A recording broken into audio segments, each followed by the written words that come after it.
Hey, team players, and welcome back. Week 3, big game tonight, but this is the time of the year where you can literally win a championship. We're going to be talking about ideal players to pick up in trades, waiver wire moves, and one of the important things to analyze, how much have things shifted from preseason to reality. We're in the thick of it now. We need to go make some awesome results, and that's what today's show is. The beginning of your championship starts right now.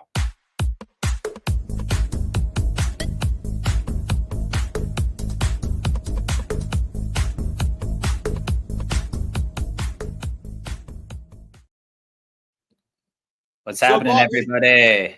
Welcome. We got people already shooting comments. We haven't even started yet, but welcome to the party, y'all. We're back. We're back. We see you, Wumbo and Steve. It's good to have everybody here. We see you, Jesse, Recon.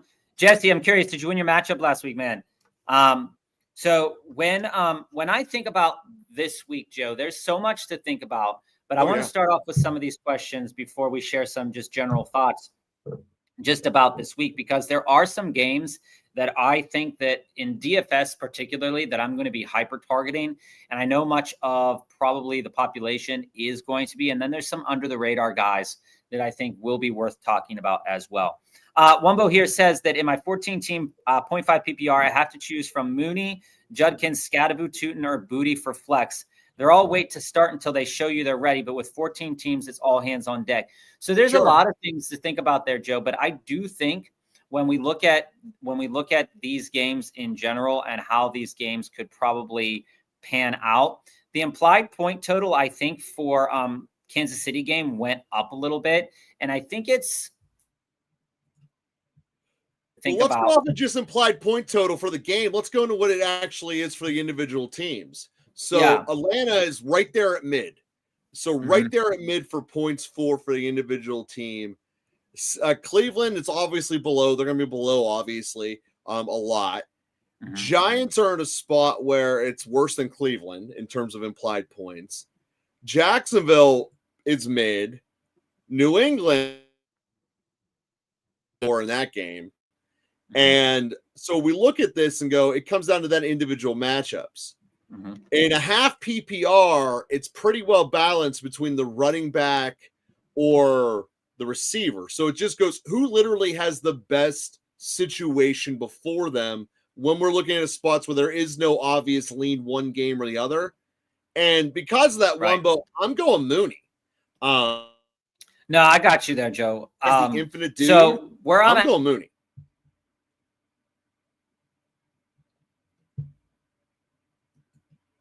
We are having technical difficulties, apparently. And we lost Bob, so sorry about that, guys. But Wumbo, that's my answer there. I'm going to go Mooney there for that first one off the bat. So I have A-Chain playing tonight. But I'm also starting the Bills' defense. Do you think it's a bad play? We're back. We're back. That's going to happen. Everybody, just let me know if you can hear me. Is that there's just going to be times when you have to play your guys, and Buffalo's defense is a pretty good play this week. I mean, they're a little bit really pretty good in terms of only projected to allow 21 or so. I think it's a good spot. More importantly, short week, team that's in the process of imploding. I wouldn't worry at all about playing the Bills D. I might be a little bit worried about putting A-Chain up, but I also get that he was your first or second rounder and you have to. So that's the answer there. But no, that's not a bad play at all. I think Buffalo's going to handily control this one. Handily. Bob just sent me a text. He'll be right back. He's working with us. I felt like Mooney and Booty are too spiky to start with the lack of targets right now. Tootin isn't a running back one on his team, and Junkins just is up against Green Bay. So you're leaning Scadaboo. Scadaboo is one of these guys who has drastically outperformed my expectations entering the year. I did not think that his game would translate at all to the NFL. I still do not think that his game will. But what is really surprising me is how quickly they're kicking Tracy to the curb. When I was looking at the Giants all off season long, Tracy was not the biggest of their problems, and to go use a quality draft capital to replace them is outstanding to me. I didn't think it was wise at all. But I do not want to go with Scatterboo. I want to go with Mooney. I do think that overall Mooney is going to give you a better situation, a better likelihood than Scatterboo. It's just like I said, where I'm at here. Steve, quick hit on Dobbs or Diggs, and we got Bob back for this. I don't know what happened, guys. I don't know what happened. We got Bob back. Bob, quick hits. Dobbs or Diggs? Which do you want? I think I'm starting Diggs against the Steelers defense. They look pretty bad. It's understatement of the year. And you also get the fact that literally they're about to fly away as soon as that thing's over. And I think that Diggs is most likely to get 6 to 7 targets in this offense against the Steelers this week, to be honest with you. Recon, we upped our system to Monday and Thursday. We can only do 2 nights a week. We wanted to do game day nights, and that's what we did. So I was missing you yesterday too, Recon. I had a little spot in my soul. Was sad. I didn't get to see you. What up, Mike? Welcome to the party. Soon your question in. Amon, hey. I know you want to pray for a big game from Tyreek, but I think that you are going to see floor-like numbers from him rather than ceiling-like numbers. To me, that's the bet I'm on. I think, Joe, if I were to say anything about Tyreek Hill right now, I would say that it is if this game. Oh no, he froze again. We just lost Bob again. Are you serious? He's down at that school, and clearly they're not paying the Wi-Fi bill. Hello, I'm still here. He's back. I'm still here. I think if this total, Buffalo's favored heavily in this game, and it could easily be a game where they're going to need to pass the ball at least 30 times in this game to catch up. And I think that's the only way that it benefits Tyreek. You could see Tyreek going for a game of like 8 points, or you could see Tyreek going for like 22. I think his actual number is going to be somewhere in the middle. Jesse, we'll turn that ship around, get you guys some wins there. Matty Random, love the name. Welcome. Mick, we love that you're doing the deep dive. We will dive into that accordingly. And by the way, remember, quick hitter deep dive. Start your question so we know we're going to put extra time into it. We will get really busy here on a Thursday here trying to keep up with everyone. So I need some trade advice. He's down 0-2. Daniels, K9, RJ Harvey, Nico, BTJ, who's on the report, Jonnu, Aubrey, Packers. He has Indiana Jones, Cedric Hill. The two questions are: do I drop Jonnu and start Jatavion Sanders? I don't think Jatavion's a bad start, but I still don't drop Jonnu. If I was dropping Jonnu, I would want to drop him for someone that I saw had good upside, and I don't think that the Panthers have enough good upside. They don't.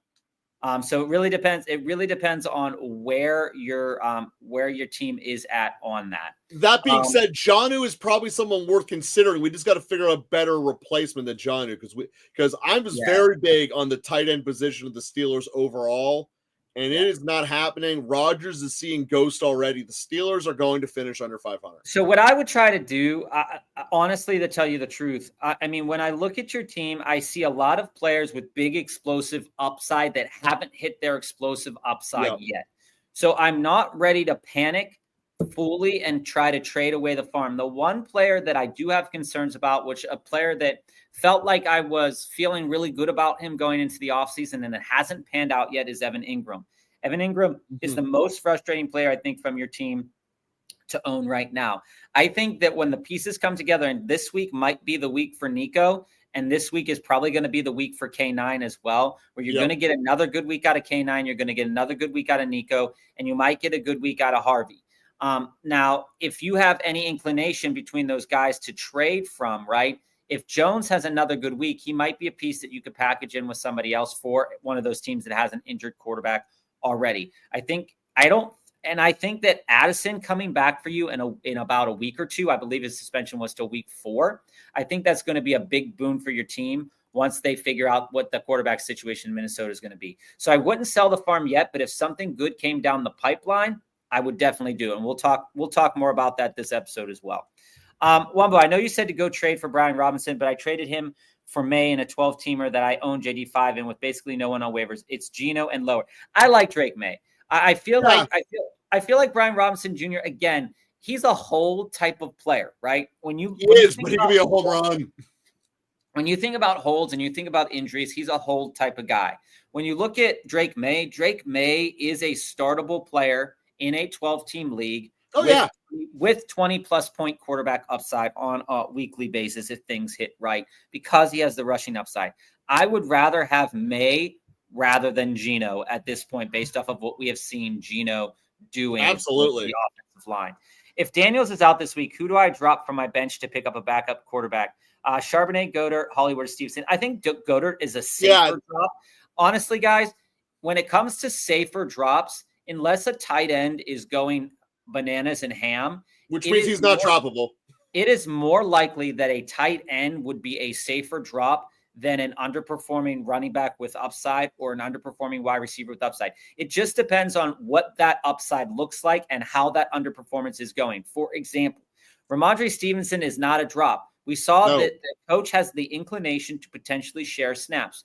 We want to know more about how that dispersion is going to go, but we also know that Stevenson has issues. But dropping a running back to pick up a quarterback, unless your roster has like Mondo tight end awesomeness, it's not a good sign. So I'm dropping Goddard. Ricky, one thing, we're going to jump to the next question because we're in quick hit mode. But one thing that we'd want to consider is moving Hollywood because he's a spot where you're pretty much at his peak value to start moving him. Mm-hmm. You know, that's one of the thoughts to really consider with that roster instead of cutting. Go get something for him. Wow, Jay. Okay. This is a trade that I would think about doing. I would think about it because it has long-term potential. So you are selling BTJ into Odunze, which is a very big hype train right now. Rashee Rice coming back. The wide receiver room in Kansas City is basically shambles right now. And there's also no reason to have two Jacksonville receivers.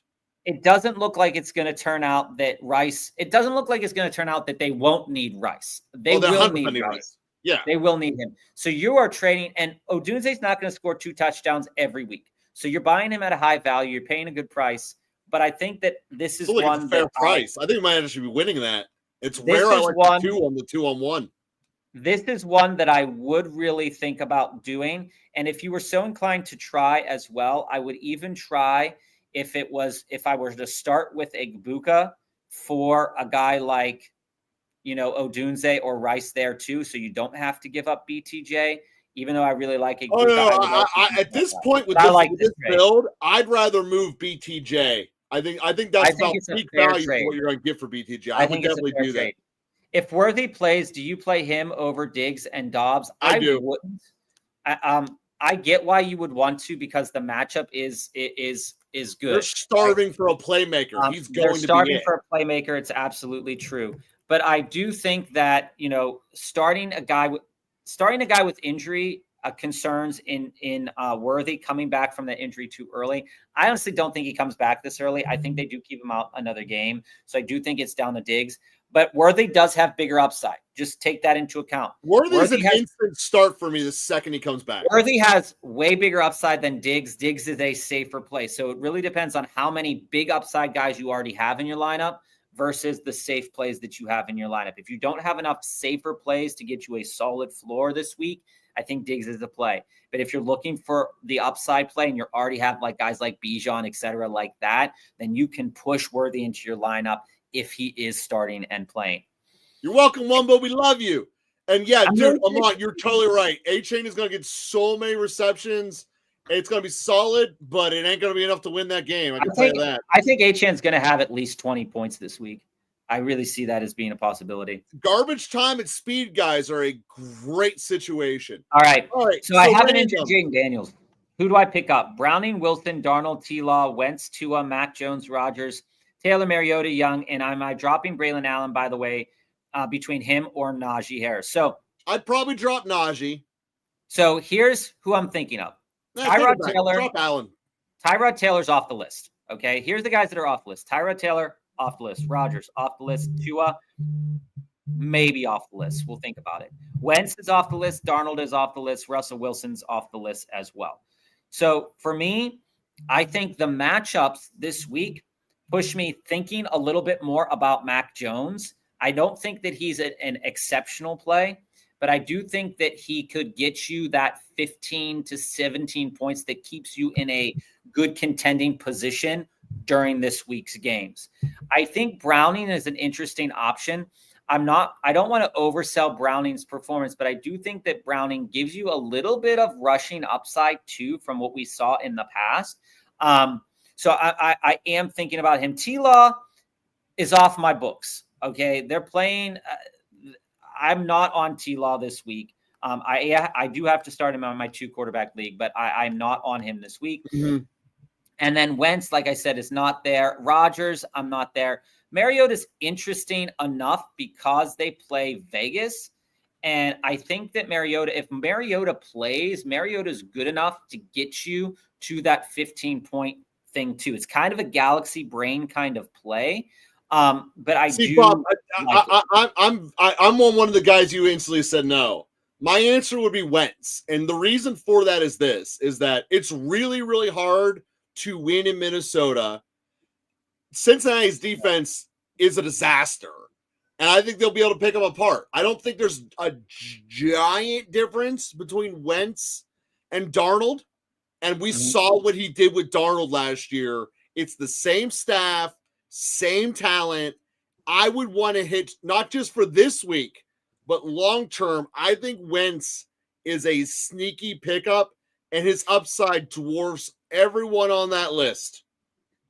I see where you're going with that. We can get into that a little bit later if we want to come back to this. But I do like Mac Jones. I think Mariota is interesting because he does have that rushing upside. I am not on Wentz. We haven't seen him play in a little while. So, I'm not quite sure how that's going to turn out. My out. whole thing is situational. Pretty sure he had 8+ in the last 2 Buffalo matchups. Yeah, Achan's going to have a great game. He's going to have a really safe floor this week, I think, of probably around like 13, 14 points, and his ceiling is going to be really, really high. Random, it's actually DSL. You didn't know that. I like Scadaboo and didn't think he'd be a thing for like 8 weeks. I think agree with that. Joe, did you choose Scadaboo in that first question from Wumbo? No. I think he's an interesting enough play this week. Evan needs some tight end help. 0.5 PPR. Mark Andrews or Dalton Kincaid. First time caller, by the way. Thanks for shooting it in, Evan. Andrew has been brutal the first 2 weeks. I also have Josh Allen, if that makes a difference. For me, I could easily see myself, if I'm owning Josh Allen, just starting Dalton Kincaid. Because if Josh Allen's throwing for a touchdown, Dalton Kincaid has a good chance to catch a touchdown.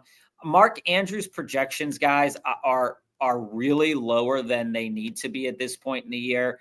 Something's going on, and it's the fact that they're just not passing enough, and they're not utilizing him in the way that they scoring a jillion points without him. They're not utilizing him in the way that they used to utilize him. So the projections are not far off between the two of them. And I would rather hitch my wagon to a game where we know Miami's defense sucks. So we know they're going to have to utilize that. At what point does Buffalo stop scoring is the better question. So I'm on Dalton Kincaid over Mark Andrews in that. They're going to stop scoring well up to the point the TV breaks are done. Adam, start 2. JMO, Scadaboo, Ellick, JCM, Worthy if he plays. So Joe gave you all of the reasons why Worthy is a good play if what we got to do assuming he doesn't, unfortunately. Yeah. So JMO has to be on that list. That shouldn't even be a debate. JMO. So JMO's the tricky one, guys. So you live and die by the JMO. That is how it works. You saw it last week. JMO could go for 2 receptions. He could go for 1 reception. He could go for 5 receptions. But I think in a game against the Ravens, in a game where you are more inclined to see a higher point total, and the implied point total, I think now is at 52.5, something like that, something insane. So having the skill position players in that matchup, I think is smart. So I'm on JMO because it has a higher implied point total, and they're going to have to continue to keep up. And while Buffalo is the second highest scoring team this week. So, yeah. So then the other framework goes, all right, well, Io Manor is playing well. He got 8 targets. I like that. But the Colts defense has proved that they're actually maybe not as bad as some people thought, even with injuries. And then you look at Ja'Cory Krosky-Merritt against the Raiders. You guys are blowing up our comments. I was going to dive into them. But yeah. I think that Ja'Cory Krosky-Merritt could be an interesting play, but I think all things considered, if Worthy plays, you can see a really high upside. Again, this goes to how is your lineup built? But I think I'm on JMO and Worthy if he plays. If he doesn't, I'm probably going to go into JMO and then Ja'Cory Krosky Merritt. That's right. Bob, we got to pick up on these. We're about 40 behind. Yeah. Well, that's all right. We'll catch up. Also need some flex help. No, they're coming in too fast. We got to go faster. 0.5 PPR, Hunter, Tootin, Scadaboo, or Troy Franklin. Hunter. Initial lean probably is Troy Franklin based off of the targets that we saw last week and the uptick in targets over the next several weeks that could potentially happen against Evan. I like Hunter. I like how they're using him. I think that you're going to get a good hit off him. I'm big on Hunter. And we can dive into it in a deep dive if you guys want, but we're going to clear through a couple of these. Start 2, London, Tet, Keenan Allen. You guys know me. I'm not you. I guess Keenan Allen wants to prove me wrong over the next couple of weeks. Yeah, we're never picking Keenan Allen.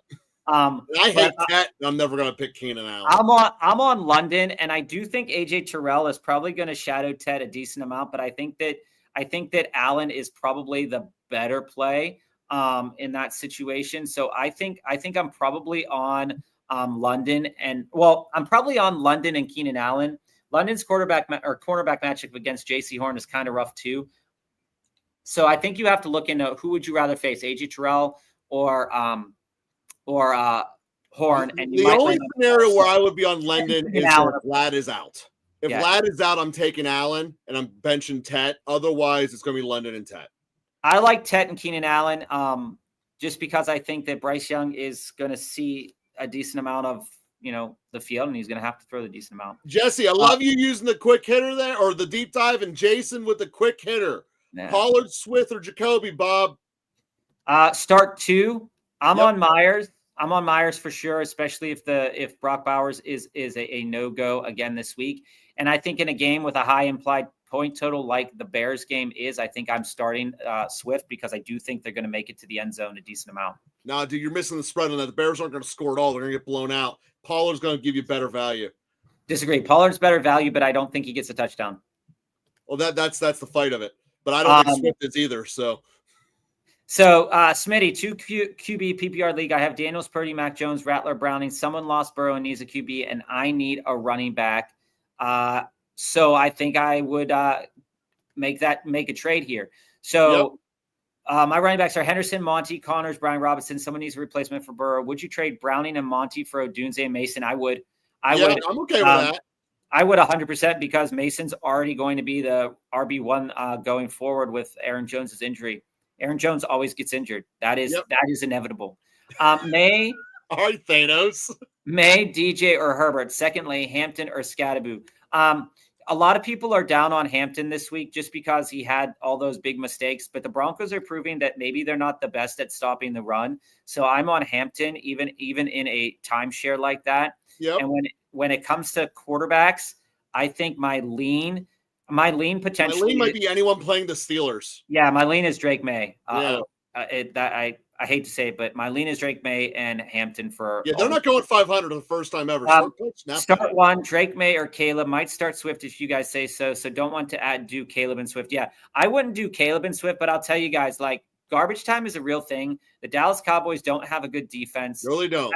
Neither do the Bears. So in this situation, like, I do like starting Swift because I do think they're going to move the ball down the field. But if you don't want to start Swift and you have Caleb Williams, which is important to know, I would probably do Caleb, then Pollard, and then our other guy there because Caleb could throw for 3 touchdowns in this game and rush 1 in. But Drake May's going to do better. Drake May's against a terrible defense as well. So I think both are good plays. I would honestly go Caleb over Drake May, but I do like both. Gabriel, what's happening, man? It's good to see you. We're doing great, man. Welcome back. Would you drop Hunter Henry or Hawk? If I had to pick up a guy right now, I'd probably drop Hunter Henry, although Hawk is not too far away from me wanting to drop him. Start 2, Hampton, Ricky Pearsall, Wan'Dale Robinson. The day has come. The day has come, Joe, where Wan'Dale Robinson is on the menu again because of his 31 point. He is a September delicacy. That's what he is. He's like late season watermelon. That's what he is. He will not be here come Halloween. So you guys know I love Wan'Dale Robinson with like almost like a quarter of my heart. Yeah, like way too much. Way too much. If this is a PPR league, I think it's reasonable to start the 2 wide receivers because the target will be there.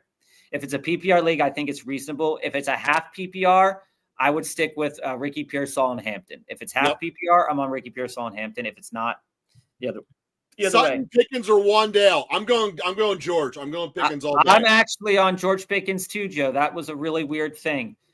George Pickens, I think, projects really well against this Bears team. Again, Dak's probably going to throw a decent amount in this game. I have going to do good too. Though, hit the over for that Dallas game. Javonte Williams, anytime touchdown, you're going to like it. Yeah, I think that's probably a good play. Yeah, I think the projections are really close, and I think that Pickens has upside. So, Jesse, I don't want to drop Judkins at all. I think you got a real potential there. Tootin, again, all 4 of those guys I have in the hold category. If I would rank them in terms of what I think their maximum ceilings could be, it would be Robinson, because McCaffrey's going to get hurt, and then Robinson becomes a Hall of Famer in fantasy. And then probably Judkins, Tootin, Benson. Because the day of having to finally admit maybe James Conner won't get hurt might have already happened to me. Like, I might have started becoming a truther in that. I'm not sure, but I might be. So Benson would be the first one I would cut out of that group, but I'm not rushing to do it either. Yeah, I really do like Benson here, guys. But I also just want to say, like, Judkins is a total hold. I'm not dropping Judkins unless we hear news that he is going to be suspended, because he came in and he got carries. Like he had a really, really good role within the totality of that offense. Like, the snap share was pretty good, for being the first player, for not playing basically at all. In the order that I like them, I like Judkins, I like Benson, I like Tootin, and then I like B-Rob. See, I have B-Rob first, because if he's on your roster, the day that he gets hurt, he's the most valuable asset in your league, and you can get him for free right now. It's a Jamie says, hit that like button. We appreciate it. We'll get to these deep dives. We just put Amon's deep dive on there for sure. So let's go to Jason here. Start 1, Nick Chubb, Jalen Warren, Kupp, or Pittman. I'm on Jalen Warren. What about you, Joe? Yeah, no, I think Warren's going to have himself a big game. The thing with the New England Steelers game is the Steelers are having an identity crisis. And any time that's ever happened to a Tomlin team across the 18 years, there's one thing you can guarantee. A running back is going to get the ball an obnoxious amount of times, and they're going to try to score less than 20 points and win the game. But here's what I like. That is the Tomlin way. Joe, here's what I like. I like the fact that Aaron Rodgers, in an interview, said that the only bad thing about Jalen Warren was that he never watched Point Break. That's the only bad thing. So if Aaron Rodgers likes you and you just didn't watch Point Break, then I'm starting you. Yeah, so they're going to have a sleepover. It's going to be great. No, friends of Rodgers are a thing, and Warren is on the list. So my wide receivers are DK, Minko, Jennings, and Ayuk. Dude, Smitty, you're on fire. That's a good problem, baby. I think I'm okay with that, Smitty. And, you're just needing that running back to kind of clean things up. Adding Odunze to that really, resolves some of those problems that you might be facing with DK and the concern that you might have with DK.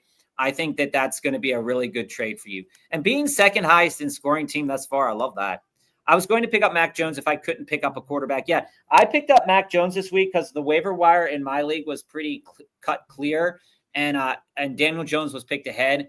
It was either Geno or Mac Jones, and Geno had a terrible game, so I'm going to go with Mac Jones. So for you guys who've ever done an auction draft before, once everyone's roster's full or they're out of money, you can pick anyone you want up for $1. It's basically just early waivers. And I took the last player because I was the last one to have money left in our league. And I took Mac Jones, and Bob literally was hovering over me. How dare you waste our time to have Mac Jones? And then I started him in week 1 and make sure you lost our time. We're going to get to those deep dives, guys. We have not forgotten about you. I'm starting Kyle Pitts over Evan Ingram. Think Pitts has a huge game versus Carolina. I don't disagree. I don't disagree. I like that play. I think it's a big brain move, and I think it's a smart move.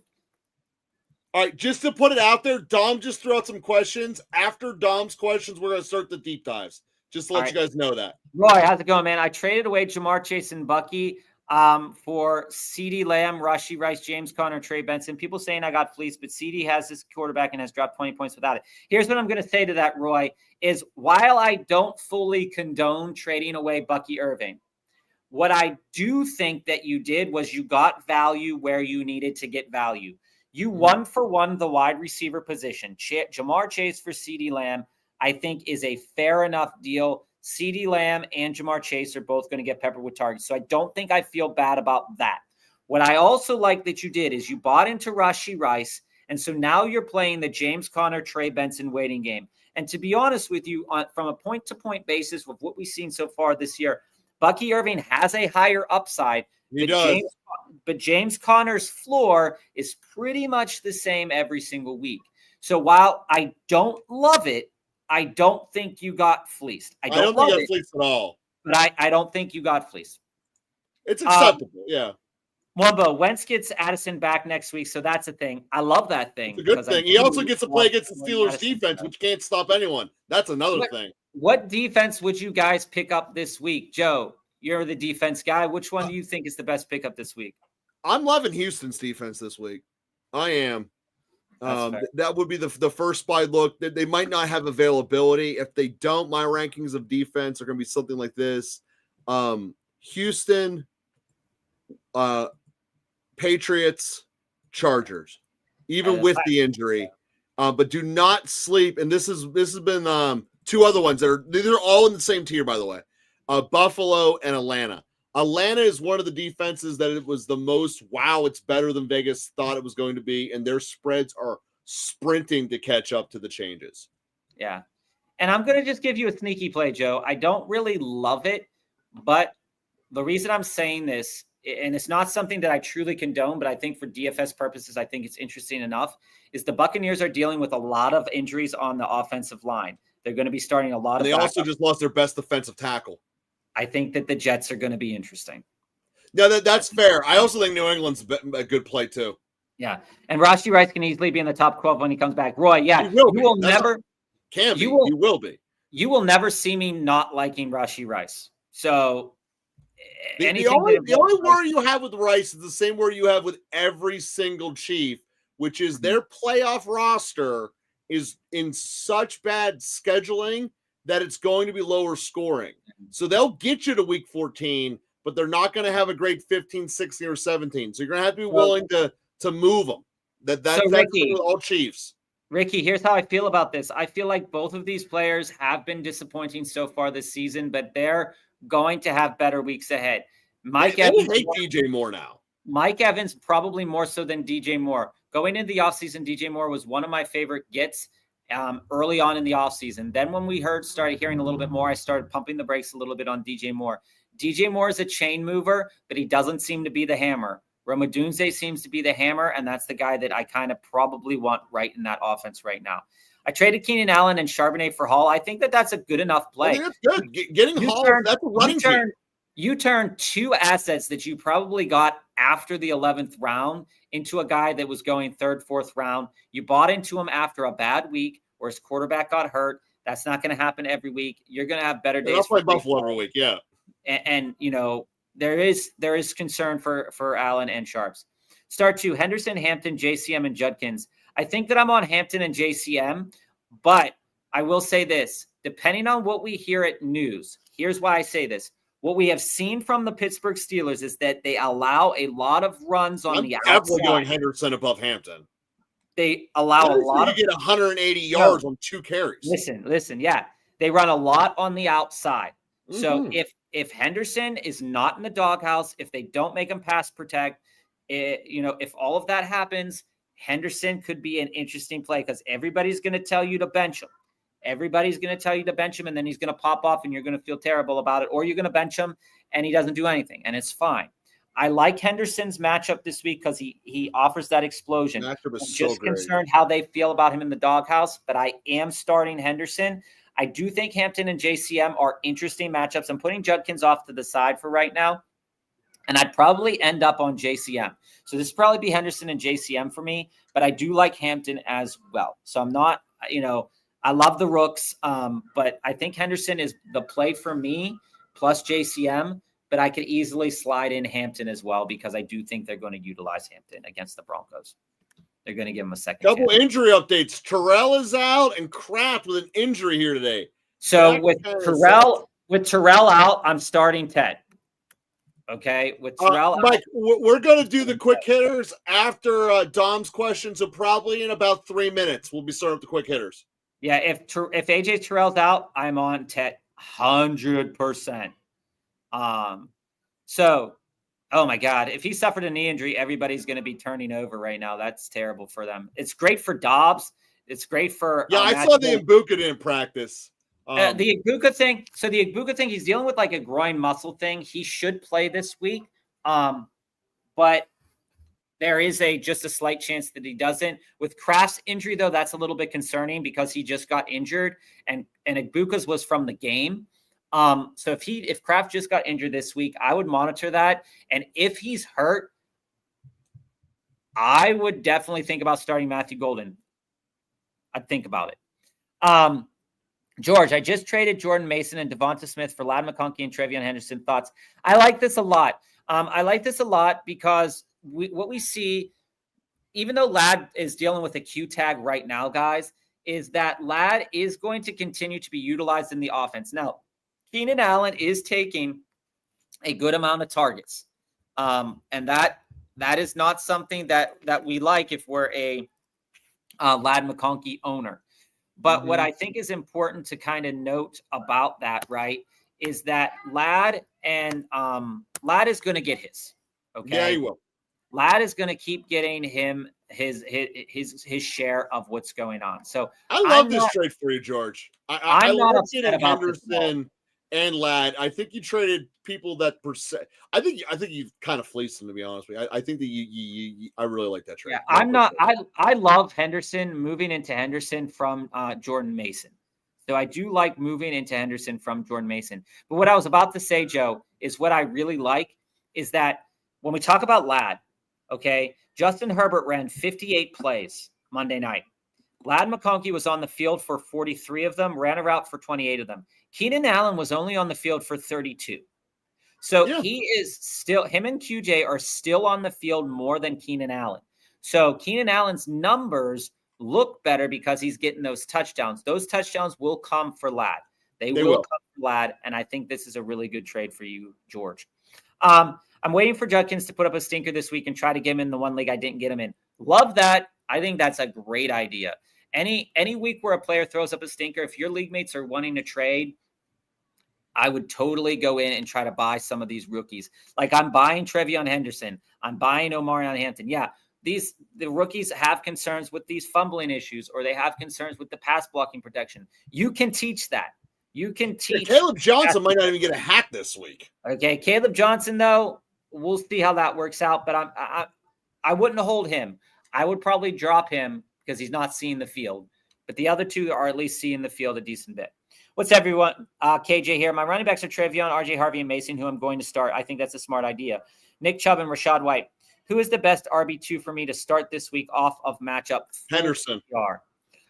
Yeah, I still think Henderson gives you the best choice of explosiveness, okay, within the game script that's going to be there. So I am on Henderson as well.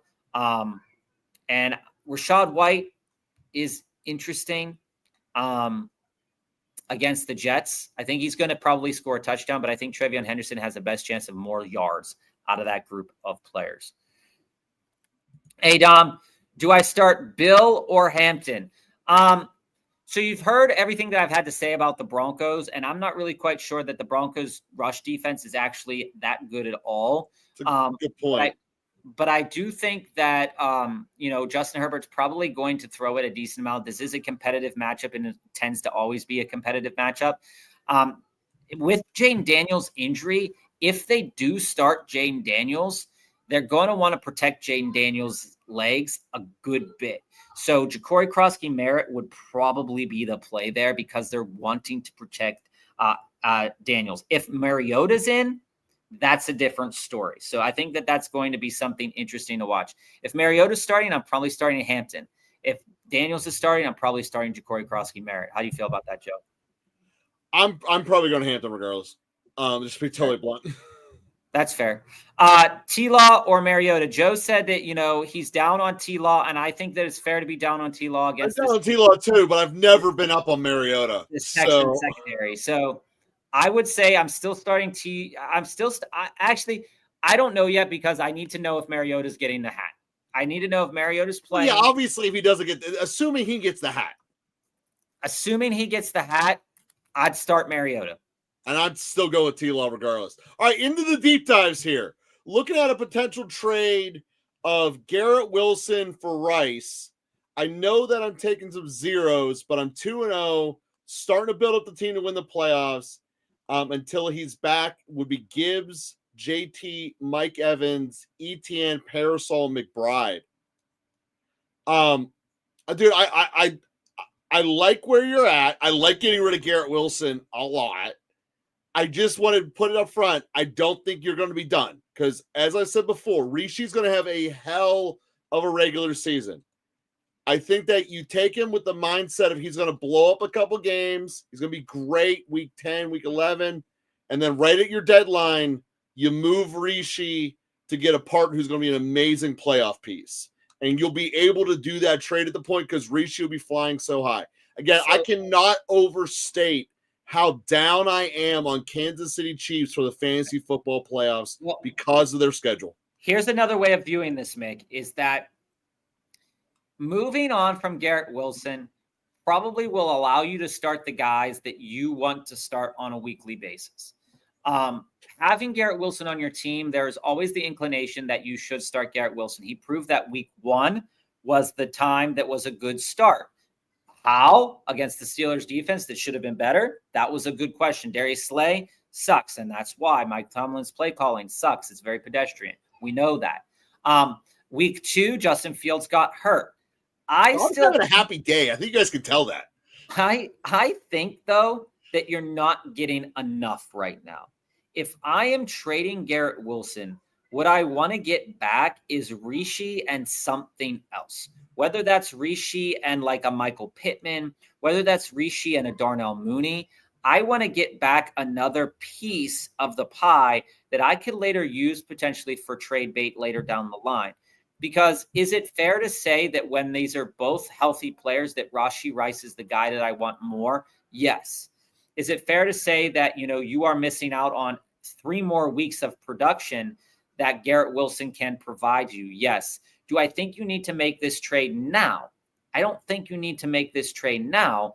I think probably week 4 because you're selling Garrett Wilson on a down week. If he has 2 more down weeks, maybe you can't sell it for Rashee Rice. Maybe that's true. That's the risk. But the guy who owns Rashee Rice, if he doesn't move him for somebody else, he's still going to have Rashee Rice next week. And if you wanted Garrett Wilson this week, but each week Rice becomes a little bit more expensive.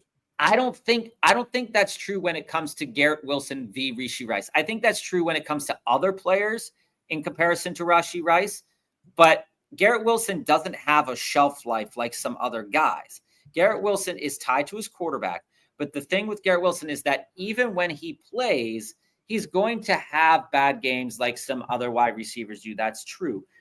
But I think if he has a good game this week against Tyrod Taylor, you can get Rashee and something else. But selling him now just for Rashee, I think it really depends. Do you want to get rid of him now? If you want to get rid of him now, sure, go ahead, do it. But if the other part of this that we talked about on Monday that's applicable here is that you're taking the risk of the new quarterback. If you trade him now, you get less of a return. Tampa Bay's defense, low in shambles, are going to throw him. So the guy who is Rishi also has Puka, Brian, Thomas, and Addison. So he's less valuable to him is your argument.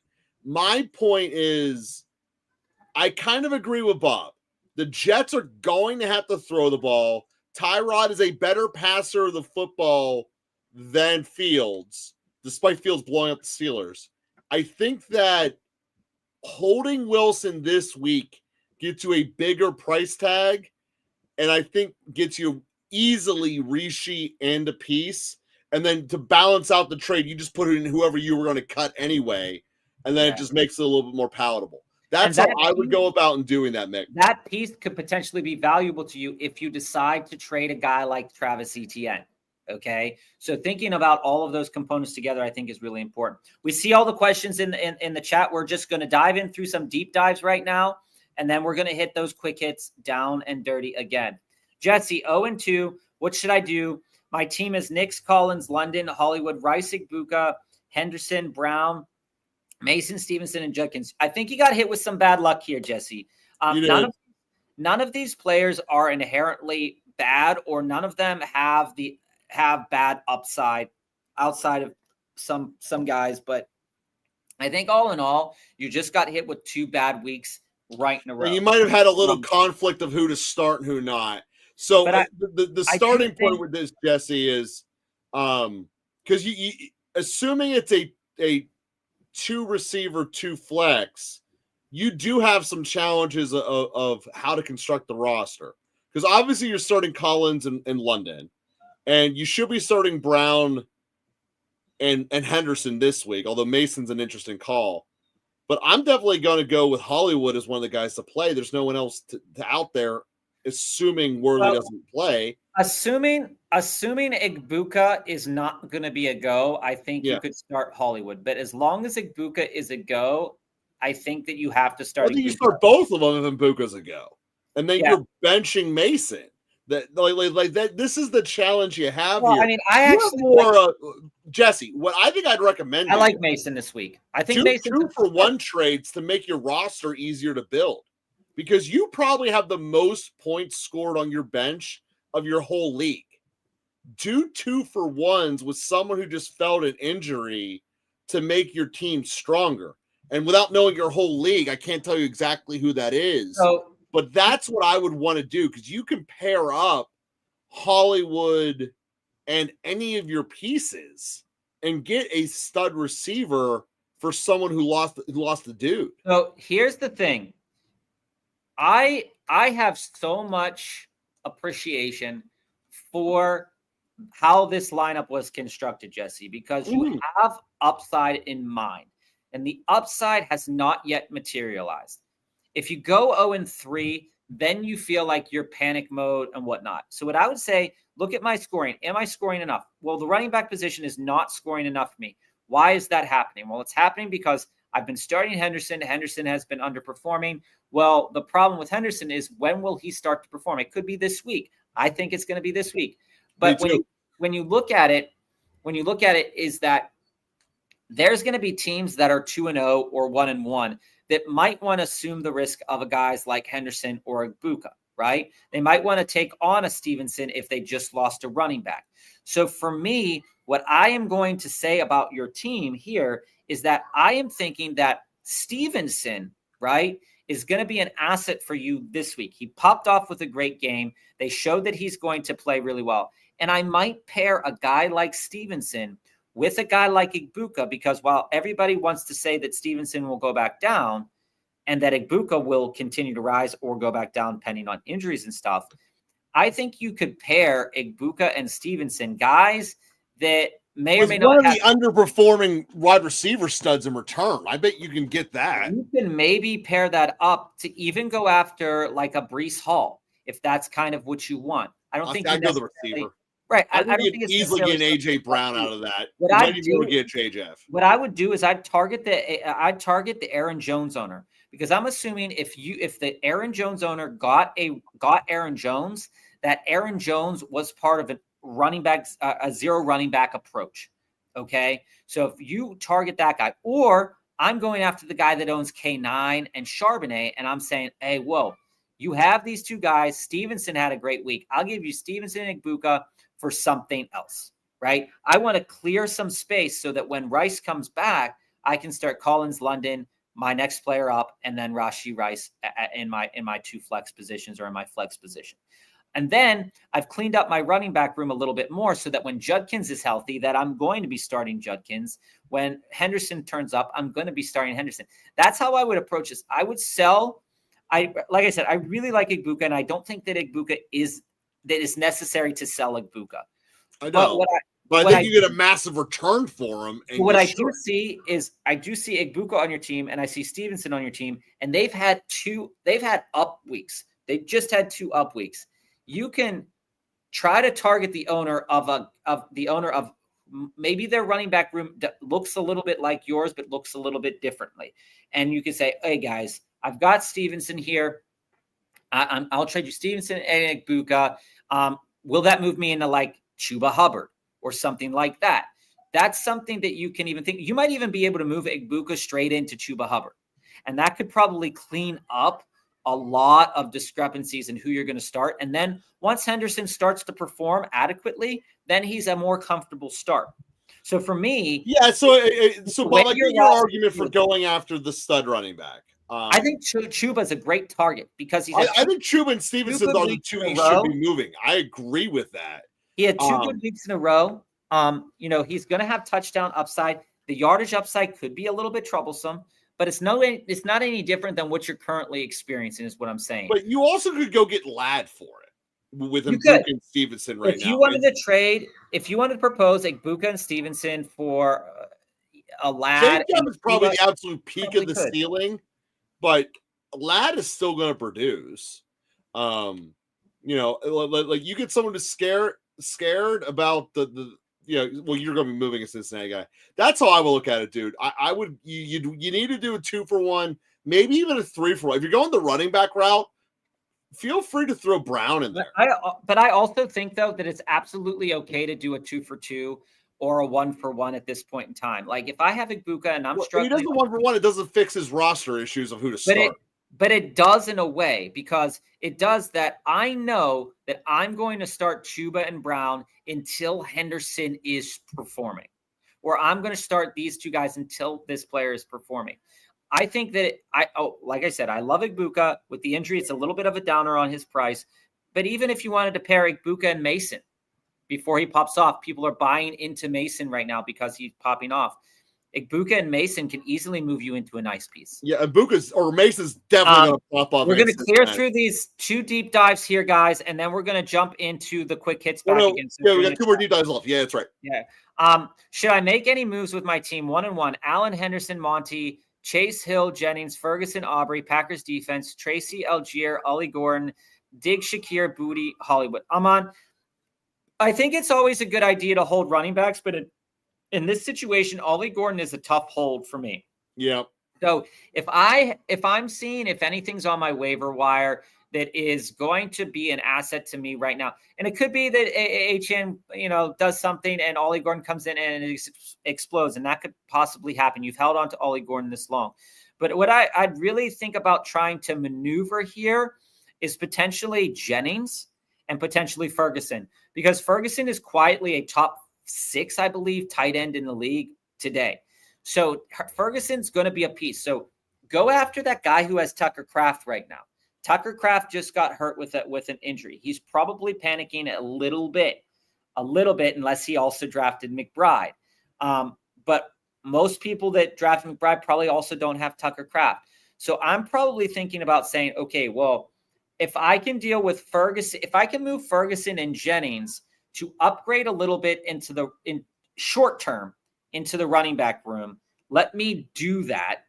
And then let me throw. That's not the way I'd go about this, though. He's sitting on a gold mine with Hollywood down there. I would do the package of Hollywood and maybe even Hollywood or Tyreek, depending upon what it took to get the job done. Too.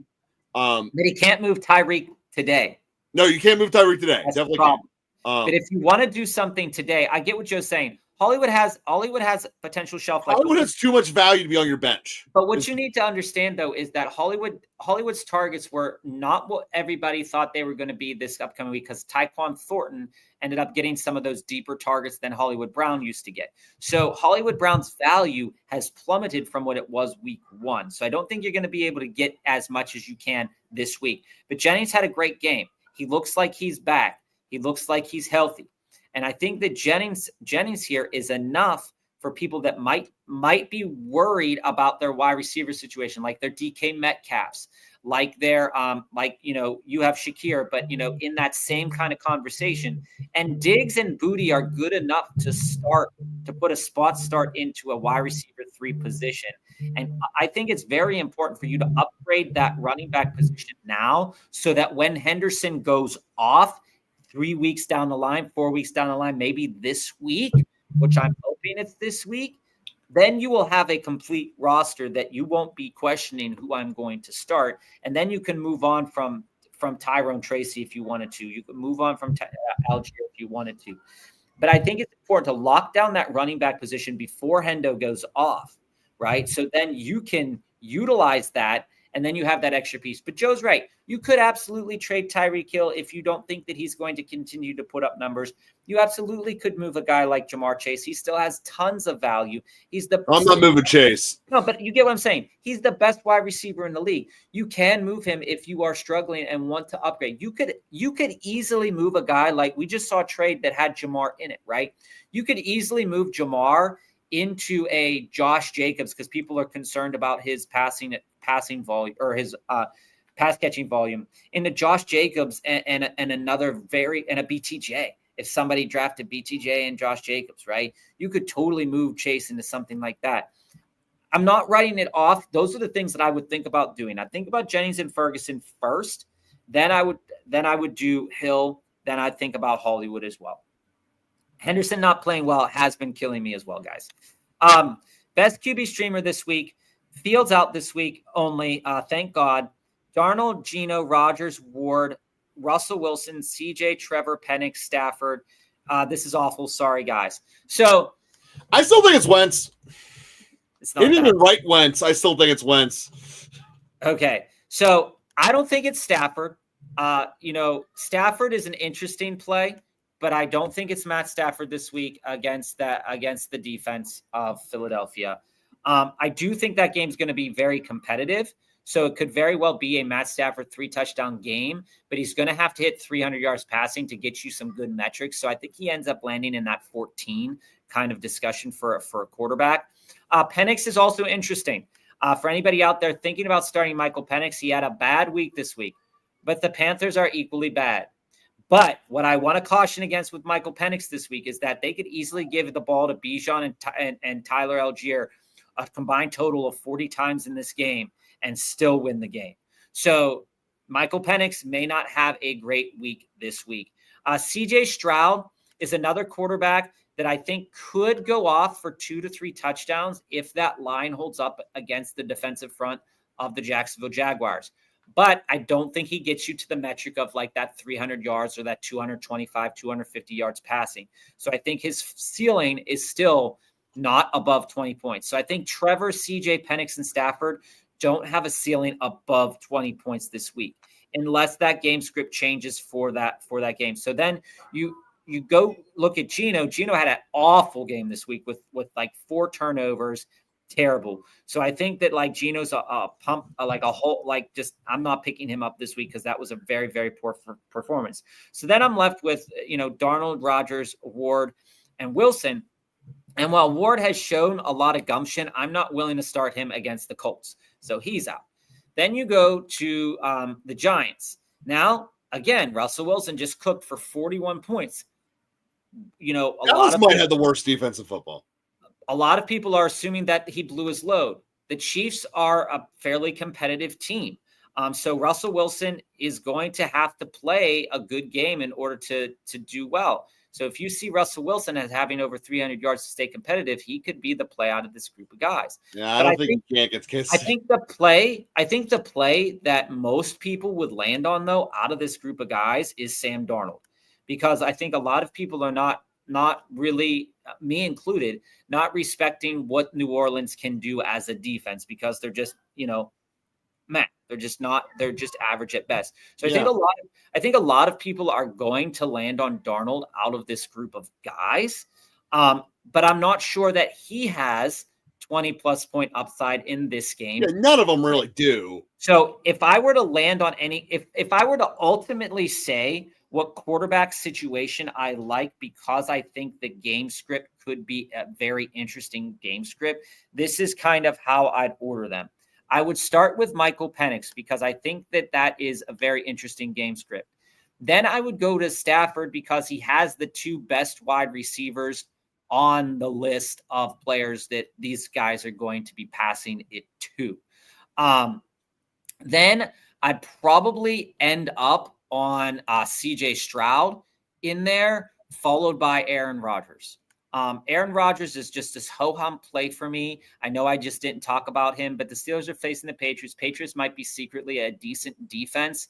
I would struggle with that. Secretly decent. So I don't think that any of these quarterbacks hit that magical 22, 25 point upside play, but I think the quarterback that has the best chance at it is Penix, followed by Stafford in a potential game where they're going to have to continue to keep up, and then CJ Stroud. How do you feel about that, Joe? Again, I would have gone with Wentz, but as you said, none of them are really sexy or spicy. But we're back into with about 30 quick hitters to dive back into. And Dom, we do see your deep dive. You will be the first deep dive on the comeback here. So, better receiver to start, BTJ, Debo, or Parasol? All right. Here's how I feel about it. If Mariota's starting, I think that the usage of Debo is going to be different than how if Daniels were to start. But I think that Debo offers you plenty of upside this week. I agree with that. And I think that all things considered, that the Jaguars are facing a very good defense in the Texans, that I would think I would land on Debo. I know that's Debo's where I'm going to. I think so. Debo's you have both Connor and Benson. There's nothing wrong with that. Roy, we were talking earlier about that. I think that is perfectly fine to have both Connor and Benson. I do not think you got fleeced in that deal. Would I have done it? No, but I don't think you got fleeced. I'm on. That's a tough one. That's tough. Because Dak is going to throw and then keep throwing and throw some more because they have no defense. And Chicago can't stop anything. I think this would be the answer here, Josh. If the wind is under 15 miles an hour in Chicago, it's Dak, no doubt. If it's between 15 and 20 and flipping a coin, it's above 20, it's May. It's a win. I think that's fair. Win equation. Yep, I think that's really fair. I'd take a look at the weather before I started. I'd probably lean a little bit towards Dak because of the higher implied point total. I have a league where I can flex a kicker, Jamie. Oh, my God. I start Dicker over Booty. I'll start Dicker over Booty. I hate your league, Jamie. I like that. I think that's a spicy, sexy kind of way to run a league. That is not Roy. My team is now James Daniels, JT, James Conner, CDO, Dunze, Kittle, Debo. I like that team, Roy. I think that you're in a good position. Yep. And I think that whatever one of those running backs pays off, hits, you have the complete Arizona running back room. And what we do know about Arizona is they like to run the ball. So, I mean, I think that you're set. It's also smart for them. Don't let Kyler Murray have the ball. It's better off for them. Yeah. All right. It is. Would you drop the Broncos defense for the Patriots defense? Nobody out there will say yes, but we will. I am. I don't know if I want to drop the defense of the Broncos, though. There's probably someone else on your roster to cut. I would definitely start the Patriots over the Broncos, though. I am okay with that conversation. Jesse, you might consider dropping Ollie Gordon, but I wouldn't drop it. I don't think I would do that, but I would consider dropping the Broncos defense to pick up the Patriots. The Steelers. Yeah, I just don't think that Patriots defense might be secret. I just don't think that this iteration of the Broncos defense is as good. Oh, they're not. Or as I'm not sure I love the Patriots when they play. I know this is a quick hit, but I just want to say this as a generality, right? Is that last year we saw Jameis Winston throw for like 300 yards against the Broncos defense. Am I misremembering that he had like a huge game? And the only reason the Broncos defense was any good in that game was because Jameis Winston will throw interceptions, and he threw like 3 of them. He threw for like 3 touchdowns, 3 interceptions in that game. I don't think I'm misremembering that. So Jameis Winston throwing picks, totally believable. So I don't know if we're just all feeling the Patrick Surtain experience, and this Broncos defense just isn't that good against teams that might be good. It's possible. Just not sure. I think I'd run Patriots, though, Jesse, above Broncos. But again, the Patriots might not get as many turnovers as the Broncos could get. Jason, Tucker Kraft got hurt in practice just now. Who should I drop Ollie Gordon for? Wicks, Golden, or Dobbs? It's Golden for me. What we do know, and you're going to hear this stat online throughout most sectors here, guys, is that the average separating score of the Packers wide receivers is so high, and Golden is the highest of them all. The question is which one will – it is schemed to be that way. They are schemed to get open. The question is which one has a high upside. Dobbs right now has touchdown, is like almost the touchdown kind of guy outside of Tucker Kraft. So if you're looking for touchdowns, I kind of lean Dobbs. But if you're looking for upside in like the highest edges of upside, I think it's Matthew Golden. I think this is your final time to try to get Golden as well. It probably is, but I still bias towards Dobbs. But if they're both free, Golden might be the answer. I know it happens every year, but having to wonder if you should start BTJ is the top 15 pick versus Ricky Pearsall, number 2 on a team with a number 2 QB vibe. It's such a vibe. It really is. But those are the questions that make or break stuff. Nobody would have thought that BTJ was not a good play week 1 or week 2, right? We were all saying start BTJ. I don't know. Someone said that the entire offseason. Yeah, I mean, that's Joe. It says Kraft's injury isn't long-term, but the thing, who knows? If it's not long-term, then it's most likely he's not going to play this week. So, if they're talking about it like that, could potentially be a good time to buy. Tucker Kraft, maybe depending on the injury. Well, now Kyle Pitts is questionable with a toe injury in practice. Everybody's dropping. This feels like the Hunger Games. Everybody's questionable. No one's healthy. I still do think get that bow and arrow, baby. I still do think Kyle Pitts is a good play, but I will say monitor the injury, come back. If you're looking for tight ends to think about starting over him, Dalton Kincaid will have already played, so you can't go with him. Zach Ertz is probably one of those guys that I'm looking for. I wouldn't say no to Harold Fannin Jr., and I probably will roll the dice again on guys like on a guy like Cade Otton if it came down to it. But I think Kyle Pitts is a good play this week. I do think he's a good play this week. Wumbo, screw Caleb Johnson. I fully back that. I wouldn't trade a fart in the wind for him, just standing there looking around as the other teams runs by him and grabs the ball for a touchdown. Yep. Yeah, obviously, he said in an interview that he knew he should have got it, but he didn't. And I disagree that that's how you should operate, Mr. Caleb Johnson. But Mike Tomlin's a rube, so he's going to go back to him anyway. PPR. No, he said he's not catching punts this week and kicks. He said he's not getting a hat this week. Fletch, good to see you, man. PPR 2-flex league, need 2 flexes and a running back 2 out of these guys. Chase Brown is a start. Yep. ETN, even though it's against Houston's defense, probably the start as well. And Zay is a start. Zay is a total start for me. Kraft and Warren both popping up with injuries. I think you got to really everyone's healthier is the bottom line. Warren's injury looks like he's probably going to play, so I'd probably lean Warren. So if I'm looking at how I'd operate this, I'm probably on Chase Brown, ETN, and Zay. And then it would come down to either Tyreek or Tony Pollard. And I think that my lean would be Tyreek in a PPR league. I'm not going Tyreek on Thursday in Buffalo. I'm not doing that. I'm not touching him this week. And that's fair. The guy who has Rashi, we touched on that. I just want to get my wide receiver to where I have bona fide stars. My wide receiver room is low-key sketchy right now, but I have a lot of them. And that's fair. That's what we talked about in your deep dive there, man. Alejandro, hey guys, how do you feel about picking up Royals rookie wide receiver for the Chiefs as a stash? Think you just started practicing. I think that I would pick him up next week. I do think that guys like Tyquan Thornton or whatever, I picked up Tyquan Thornton last week, didn't start him, should have because I had Justin Fields. Justin Fields went down, and that was rough for me. But Tyquan, I think, is an interesting player in the interim as long as he's healthy. Patrick Mahomes seems to like him as a deep threat. So I think that he's the guy that I would prioritize at the moment. And if I had the ability to stash a rookie, sure. If I had this roster space, I don't know. He's the rookie I want to stash. Well, I would think about it.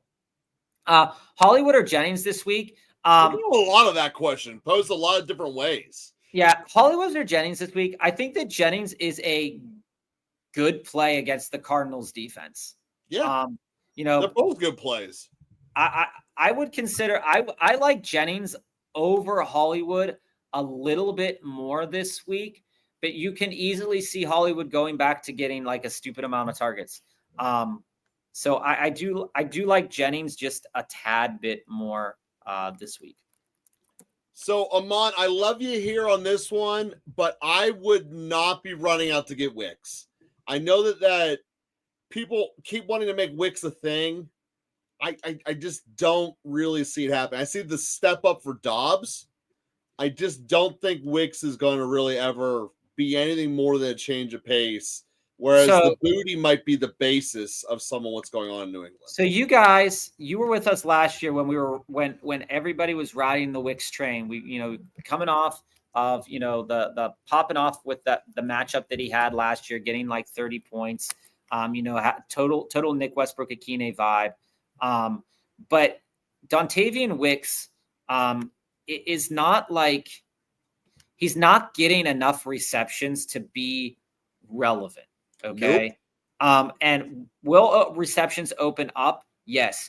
But he was the darling of that average separating score last year, and that never turned into anything with Jordan Love. Jordan Love was injured. So I think that Booty would probably be the guy I would keep more than Wicks, because Booty does seem to be the number one wide receiver there, with Diggs being the number two kind of option there. I would have rather kept Booty. One running back, two wide receivers, two flex Quincy, Ja'Cory Krosky-Merritt, Dobbins, Pollard. Here we go. Pollard, Higgins, Myers, Travis Hunter, Mooney, Downs, Cedric Tillman, QJ. Okay, a lot of options here. Joe can give you a lot of reasons why Pollard will potentially be a good play this week. They're going to utilize him. He's getting 100% of the carries. That's the answer. You're not going to beat the volume. The volume is proving to be very good. And eventually, if they decide to get into the red zone, who's going to get the ball. Okay. So and QJ. So when I'm constructing that lineup, he's my basis of volume. So I can go more aggressive in your receiver room. Like, the way I'd want to build this is have 3 upside and 2 floors. So the floors I would be looking at are Pollard and Jacoby, because I know they're getting theirs. The upside play you have here of QJ and Tillman, I want them somewhere in this lineup. And now I'm down to Mooney, Downs, or Dobbins as kind of the last realistic option. I guess Higgins. You forgot about Hunter. Did you say Hunter? I don't think Hunter can compare to the upside potential, and he's not on the field on offense enough to be a floor guy. Okay. So I would probably go. I'm probably going to go Pollard as my one running back, Myers as my first receiver, QJ, Tillman, and Higgins. That's probably how I would line up with that. Although starting Higgins is going to be scary. I think that Joe's on the right path with you. While I do like Ja'Cory Krosky-Merritt this week if Jane Daniels is starting, what we do know is Tony Pollard is getting 100% of the carries. He got 20 touches last week, almost hit 100 yards, not catching the ball out of the backfield, but neither did Bill. So Pollard, I think, is a very safe floor option for your team. Then you can take the chances on the wide receivers. But if you take the chance on Bill, then you wouldn't be able to take the chance on some of the wide receivers. So for me, I'm probably on Pollard, and then Myers for sure. Then what I'm seeing from QJ is still a valuable target for them for catching touchdowns. So I like that. I'm going to go Myers, QJ at my wide receiver position. And then my two flexes are probably, I could probably see myself working my way into Cedric Tillman and Ja'Cory Krosky-Merritt, okay, as my two flexes. And that varies a little bit from Joe with T. Higgins, because I don't think T. Higgins is a good play with Jake Browning. I think Jake Yeah, Brown, that's why it's scary. and Downs isn't getting enough snaps. Last week, out of a possible 71 chances to be on the field, he was on the field 41, which was third in the wide receiver pecking order. But he got the ball half the time he was on. He ran a route half the time he was on the field, and he got a touch, like a third of the time he was on the field. So that's why I think, or the third of the time that he was running a route, Downs got a touch. So I think that Downs is a very interesting play. Mm-hmm. And I could see myself not starting Merritt, depending on Mariota, and rolling out Downs and QJ. Again, big brain mentality, but I think that the stats are there to back that up. I think you'd have to check and see what the health of Daniels and what the health of Mariota and all that stuff is as well. We're going to need to speed Bruce up a little, Buck. Daniels banged up and don't have a backup QB. Goff could be a backup, and I feel like I don't have strong wide receiver 2, and this would help wide receiver value. They also offered only Etienne and Igbuka for Rice and Tyreek. Yeah, I mean, what you have here, Ray, I kind of went past it. Hold on a minute. Let me go back up because that was Quincy's question. Let me go to Ryan's question here, and then we'll get to you, Ray. Ryan, should I trade BTJ, Josh Jacobs, and Kittle for Bijan and McBride in half PPR? I feel like BTJ might not be good considering he only got 12 points with Trevor Lawrence last year. I'm not concerned about BTJ not being good, but what I do love is Bijan. You're getting Bijan. You do that. Okay. If you can pull that, you pull it. I'm doing that just to move into Bijan. You guys know I like Josh Jacobs a lot. But I'm doing that to just move into Bijan. I think Bijan is elevated so much. The framework that he has. I'd do it. I think it's a lot to give up, but it's a fair price to give up for a guy like Bijan you're getting though. So yeah, I have a trade question, right, Ray? I got offered Tyreek, Rice, and Goff for Etienne, Igbuka, and Judkins. My other running backs are Henry, Cook, Kyron, Mason. My other wide receivers are Jettis, Sutton, Moore, and Godwin. And Daniels banged up and don't have a backup QB. Goff. I'm not really worried about the backup QB with Goff there, Ray, because Goff is good, but he could easily go back to putting up 16 points. But I think in this matchup, he's more likely to get a little bit higher. So I think all things considered, he offered you offered the first trade was Etienne and Igbuka for Rice and Tyreek. And I think that that's fine. Like I said, I really like Igbuka a lot, and you don't need Travis Etienne with the running backs that you have. So if it were me, I would see if I can position myself into somebody better than Tyreek Hill potentially without needing to add Rashee Rice, and then put a side deal for Rashee Rice together. I would not trade Judkins. I know that you can, but if you moved Tyreek, Rice, and Goff for Etienne, Igbuka, and Judkins, I don't think the trade of Judkins for Goff is worth it. If he's only offering you Etienne and Igbuka for Rice and Tyreek, I'd probably think about doing that. But I do think that Igbuka and Etienne could get you a little bit different than Tyreek. So we can talk about that more if you want to deep dive on that, Ray. Just put it in the chat. Jenny missed practice today too. For your Jenny's questions about, Jason, I appreciate you. I appreciate you so much, because when news like this comes down the line, because I've been working all day, but I do think that Jennings is still a good play. We'll have to consider it, but I think that he's worth a start this week. He projects out really well. So we'll take a look at that injury.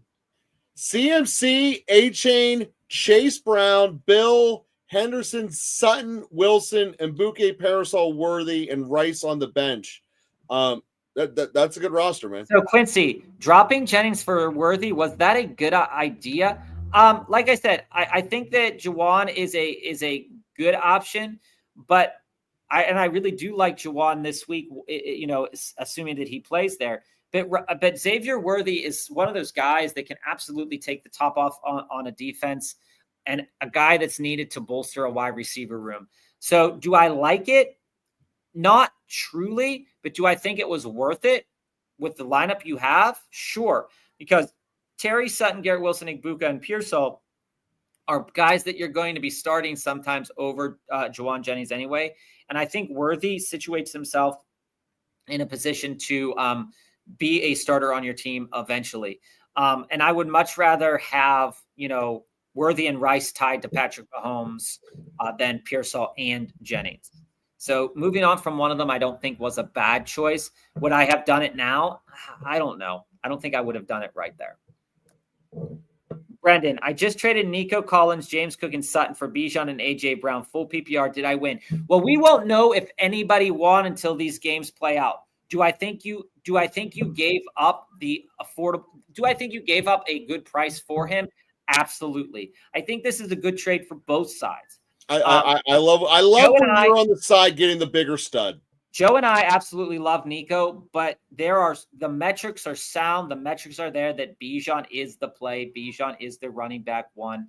James Cook will have games where he belts off 2-3 touchdowns. One of them was last week. One of them could be this week. So you look at it, you say you sold James Cook at a higher price, not at his peak, but at a very high price. And Nico, you sold Sutton at a down price. You bought into AJ Brown at his down price, and you bought Bijan at his price. I think this is a fair trade for everybody involved. You didn't have to drop anybody. You could pick somebody up off the waiver wire, and I think that's where you win. I think you win in being able to pick up off a stud or a rookie or somebody that people are down on, pick them up, and then throw them into your team. So you were getting Ray. Well, yeah, if you want to deep dive that, Ray, we can. Do I trade Chase? This is easier for me. Yeah, you get Collins. So here's the thing. Smooth. Chase Brown's getting 100% of the volume. When Jake Browning was in the game, Joe Mixon averaged 18.1 points per game. So you could easily see Chase Brown doing something like that. But Chase Brown is not a bruiser like Joe Mixon can be at times. So what am I concerned about it is that if you are getting 100% of 22 carries and only getting 65 yards, that's a problem because there's not upside there. Igbuka, this is going to be the time. Like if Igbuka goes off, guys, and has another 3 weeks of 20-plus point upside, yeah, Igbuka should be a guy that you should have kept. But what I'm looking at here is a guy like Nico hasn't hit that peak yet. Will he hit that peak with this offensive line? That's a big question. I think Collins is the better value. Better long-term, better short-term. Do I think you're selling Chase Brown at a fair value? Sure. I think you might be giving up. I would try Chase Brown straight into Nico first before I would offer Chase Brown and Igbuka, because the comparable values of Nico and Chase Brown are fair enough. And I think that Igbuka might be a little bit too much to add into that deal. Which side would I be at here? London and Scadaboo or Chase Brown and Igbuka? Igbuka side. I like the Chase Brown Igbuka side better. Oh my God, Jamie, you got me. Dick or booty. You got me. This girl wants to make a trade in a single quarterback league. My Penix hurts for her neighbor's booty. Jamie, we appreciate you. We appreciate you in the chat. That one is a great team name. I don't know if it gets past the censors, but that's a great team name. My Penix hurts for her neighbor's booty. Oh my God. That's clever. I want to star that. I want to come back. I want to save that. I want to take a picture of that. Brendan, would you start T. Higgins or Igbuka this week? So I said what I said about Higgins. I don't think he's going to be the target of Jake Browning. Assuming that Igbuka's healthy, you start. Assuming Igbuka's healthy, I'm starting Igbuka. X, who would you rather have rest the season in PPR? Scadaboo or Judkins? I'd probably land on Judkins. Yeah. I agree with that. Judkins is going to be the one without any real competition. Because as what Mr. Wumbo said on Monday is that Scadaboo is laying his life out on the line every single play, and that is a good strategy to get hurt in the NFL. Would you drop Penix or Hollywood for Godwin or Golden? I would drop Penix for Godwin in a second. I'd drop Penix for Godwin, or I'd drop Penix for Golden. Knowing your team, Jesse, you have Bo Nix on your team, and I think Bo Nix is a comfortable start the most time. You got burned week 1. It happens. Both plays were a good enough play that week. It just didn't turn out for Bo Nix that week. I would drop Penix for either of these guys. I have a more inclination to get Golden because I think Golden right now, at least he's healthy. And we just saw the Tucker Kraft injury happen. And I think you won't be able to get him next week if he has a great game. Godwin's not playing this week. So, Guys. Bob, I have to go at the bottom of the hour. So let's do the deep dives that we missed, so I can be a part of them. We can clear this up. We can clear it up. I see Ray following up here. Yeah, I tried trading Etienne for Buka to other mates, but this is the only person that was willing to trade. I just traded for Kyron and Mason yesterday. I love that. I love that you traded for Kyron and Mason there. And let's get into these. We'll clear up these quick hits, guys. Henderson or Stevenson and Mason or Hollywood this week. I'm on Henderson because I think that, I think that Stevenson had a very high watermark game. And I think that Henderson is going to have a good performance versus the Steelers defense. And I like Mason. So I'm on Henderson and Mason. Joe will probably say that he likes Hollywood a little bit more. I am going to say Hollywood, definitely. I think the offensive line for the Bengals the defensive line for the Bengals is not very good, and Mason could take advantage of that. Would you trade Igbuka and Stevenson for Hall and Etienne? Yeah, I think I would. I think when we consider what these two players offer you, Hall also is getting a good share of the carries. Etienne right now is getting good volume. People are, what happens when Etienne doesn't get the good volume? Well, we'll talk about that when we get there. But Igbuka, you're selling the Igbuka at a price. Eventually you could probably move Igbuka into something really, really good. But I think right now, for the way your team works, Hall and Etienne would be your starting running backs this week if you were to move into them. So I am all for that, Jesse. I would do that. But just note that I do really like Emeka Igbuka this year. What's happening, Magic? If Vlad misses this week, do I play Keenan? Yeah, I don't think you can. Or I don't think you can't play Keenan Allen. We just went through the snaps, and Keenan Allen got less snaps than both QJ and Lad. But if Vlad is not good to go this week, then you have to play Keenan. Joe, how do you feel about this trade here? What's your thought? Would you do or not do? I said yes, I'd do this. Knowing Jesse's team, get more, but if that's all you can get is Hall and Etienne, I would take a Hall and Etienne. He might be matched up with Patrick Surtain, though. The guy Patrick Surtain is probably going to be on QJ. But also we have to question, with this whole Broncos defense, is it as good as we want it to be? Genty is asking for more touches, and he should get them. But did you see his pass blocking? He's horrible. Well, it proved that most of the rookies were not very good at pass blocking coming into this league. Mm-hmm.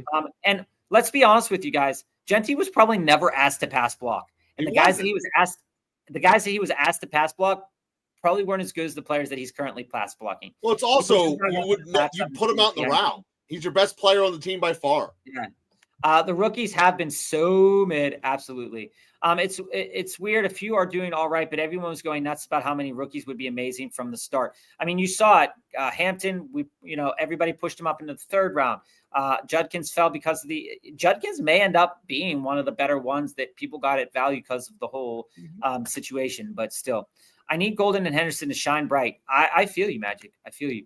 They talked about it earlier, but seeing Golden run around like a 5-10 yards away from anyone covering him and then throwing at some random dude running a slant is so painful to watch. Golden will get his. There's no way that LaFleur continues to do stupid stuff like that. And it feels like it's only a matter of time before Stevenson starts fumbling again, before Henderson is a buy for me, guys. So Stevenson is one of those players that, Stevenson's problems are fumbling. Henderson's problems are pass protection. You can teach pass blocking at practice. And Stevenson always is going to have a couple of fumbles here and there. They put players in the doghouse. It happens. There was a stat showing that was the ass stat. That was the and I believe that stat comes from I believe the guys over at fantasypoints.com. That's one of the metrics that they like to use. Magic says don't trade Brown and Igbuka for Nico. It really depends on how the team is structured here. Reed out and Wicks has bricks for hands, so just throw the guy. Golden is going to get his this week, guys. Golden is going to get his this week. Should I trade BTJ Pollard and Keenan Allen for Golden, Hampton, and London? I mean, this trade to me is really interesting. I think Golden is on a good swing up potentially, and I do like London a lot. So this really comes down to Omarion Hampton. What do you see Omarion Hampton doing over the next several weeks? Will he improve his pass blocking? Will he improve all of those things? Would I do this right now? I think I'd probably just go after Golden right now and maybe wait a week on Hampton. How do you feel about that, Joe? Yeah, I mean, I think you need to trade BTJ. I think we're at that point, and if this is the best you're going to get for him, you do it. And Mr. Wumbo says that London is better than BTJ, and I think Hampton will be better than Pollard in a little bit, especially with Spears coming back. But Allen is getting like 10 targets a game. I guess he's not going to sustain it. This is the important point. I guess if I was 2-0, I'd want London side, but 0-2, probably the BTJ side. And I think that's I disagree. I want to get rid of BTJ regardless. Well, no. It's if I'm 0-2, I want the stability of Pollard and Keenan Allen. I don't want the stability regardless. I want to win this thing. And I know it's more uphill, but I'm more likely to win in October and November without BTJ.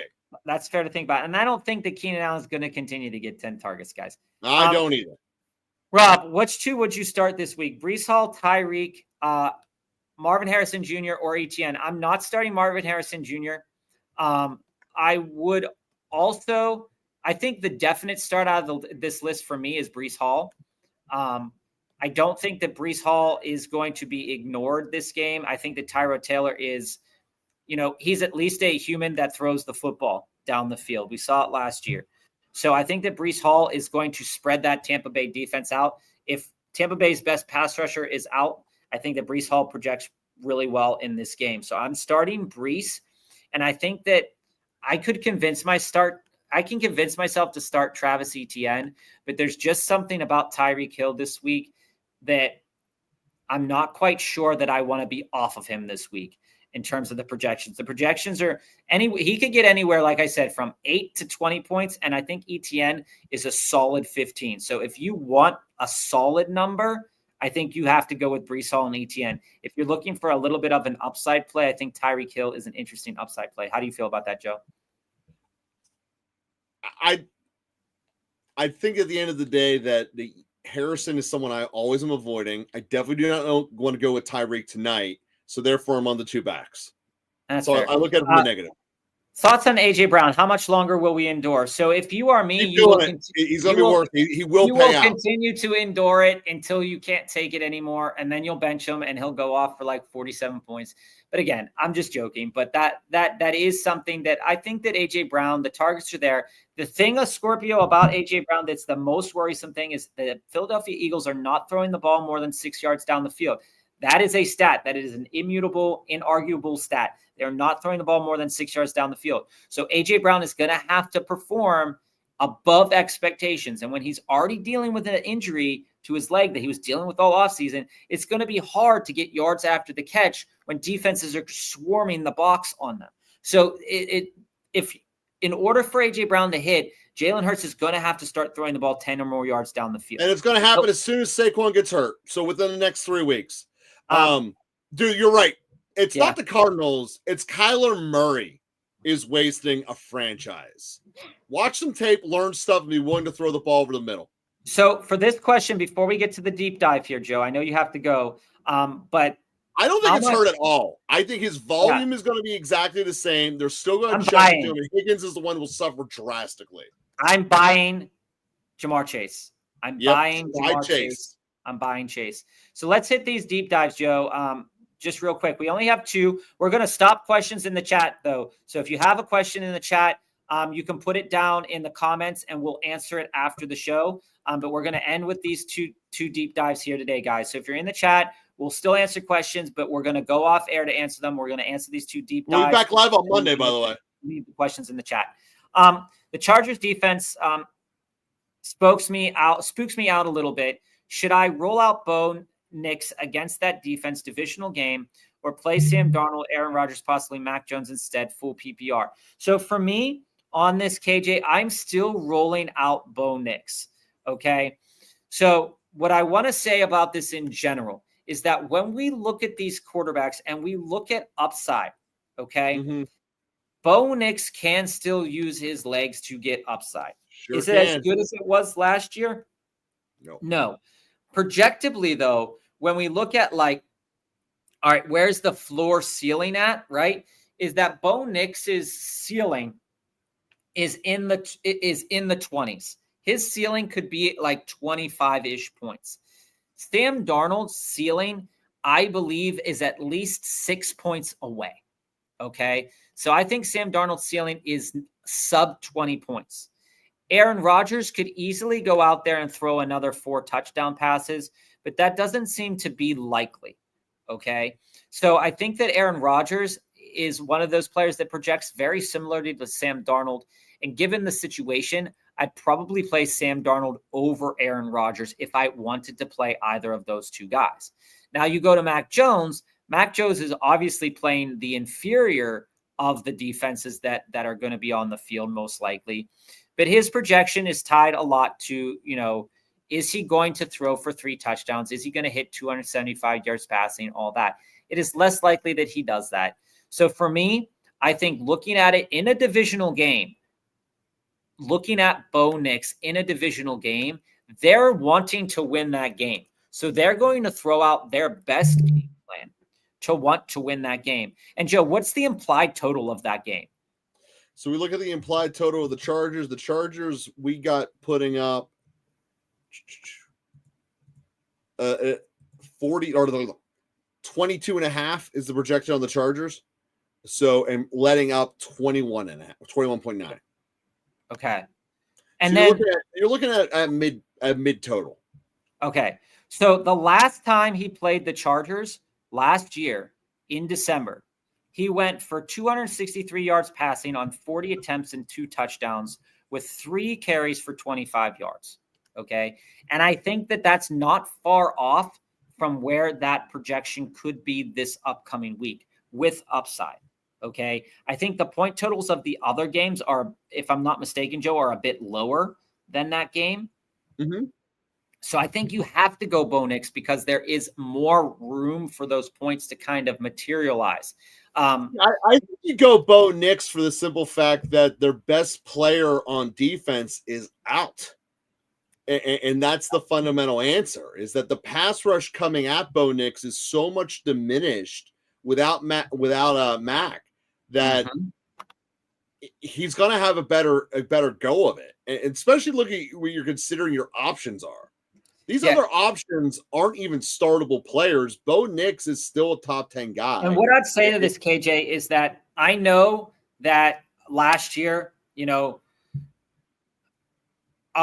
Jennings, you hit Juwan Jennings 45 or 50 point game, I believe, the week that he really popped off. And that was considered cute by a lot of people. But I don't think, projectively speaking, that any of these quarterbacks are more cute than Bo Nix this week. And that's true. All things considered, I think that if all of these quarterbacks have their ceiling game, they're probably all going to end within 1 point of each other. If they all had their ceiling game, right? But if they're having their mid game, it's like a 6-point differential between Bo Nix and then everybody else. And Dom here, do I go Travion Hampton or Hunter at the flex? So there's a lot. Talking about this one all day, Don. This was like the deep dive of the day. But for me, it's Travion. For me, it's Travion Henderson because I think that there's upside there with Travion. They're going to utilize him in ways that they're not going to utilize Omarion Hampton. The biggest question is for Omarion is his vision, right? People were cracking jokes that Najee with one eye has maybe better vision than Omarion Hampton. Well, I don't think that's entirely close to true. Well, I don't think that that's entirely true.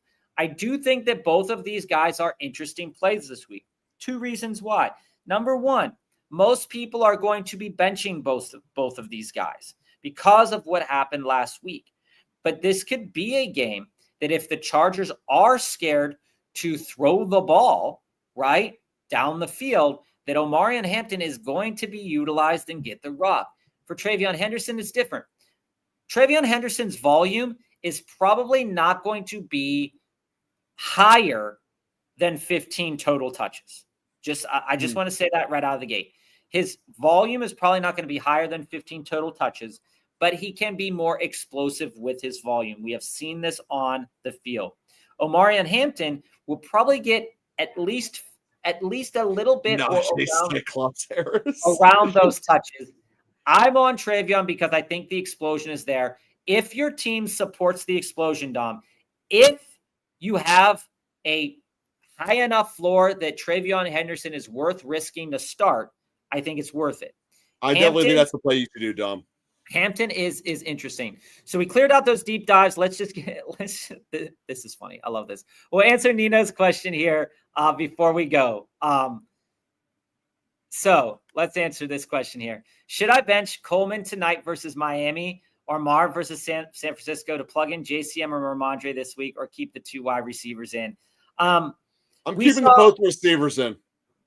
How I feel about this, Nino, is that I like JCM this week if Daniels is playing. Full play and big play bonus, you play the receivers. I like that, but if it's big play bonus, I don't think Ja'Cory Krosky-Merritt is going to have a big play. Both of these wide receivers could have big plays, so I think it's worth considering starting both of those wide receivers. Coleman's going to probably have a get-right game. Last week was the James Cook experience. That could happen again this week. If that happens, Coleman won't have a good game.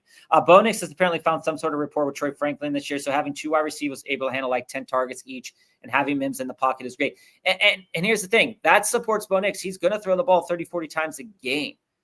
So this is a great team name too. Appreciate it, Nino. All right, guys, we're going to hop off. Love you guys. We'll be back on Monday.